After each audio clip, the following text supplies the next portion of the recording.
தோலை வேஸ்ட் பண்ண வேணாம்.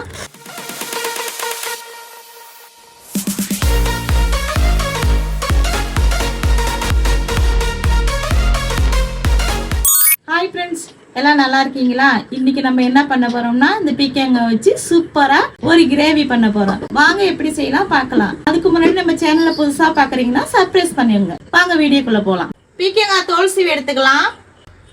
பீக்கங்காய் சீவக்கோல இந்த தோலை வேஸ்ட் பண்ண வேணாம். சட்னி செஞ்சா சூப்பரா இருக்கும். தோலை வேஸ்ட் பண்ணாம எடுத்து வச்சுக்கோங்க.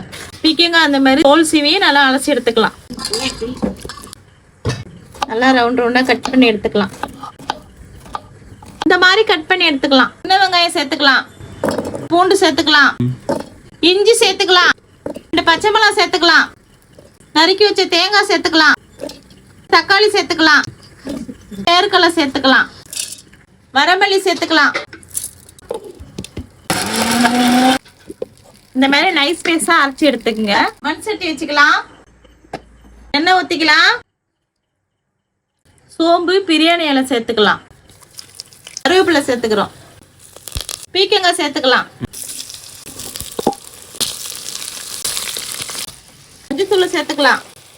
உப்பு சேர்த்துக்கலாம். இந்த அளவுக்கு வெந்தோடனே இப்ப பேஸ்ட் சேர்த்துக்கலாம். ஏன்னா உப்பு போட்டதுனால சீக்கிரம் வதங்கிடும். நம்ம அரைச்சி வச்ச பேஸ்ட் சேர்த்துக்கலாம்.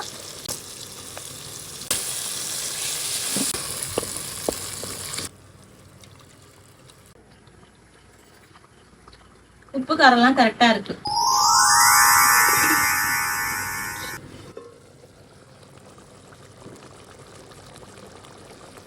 இப்ப நம்ம முட்டை உடைச்சு ஊத்திக்கலாம். முட்டை இருந்தா சேர்த்துங்க, அப்படின்னாலும் வெறும் கிரேவி சூப்பரா இருக்கும். முட்டை சேர்த்தீங்கன்னா இன்னும் கொஞ்சம் நல்லா இருக்கும்.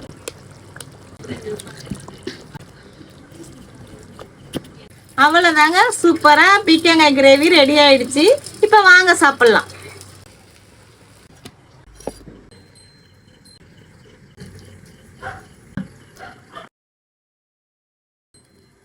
இந்த மாதிரி கிரேவி செஞ்சு பாருங்க. 2 தோசை என்னங்க 4 தோசை இறங்குங்க.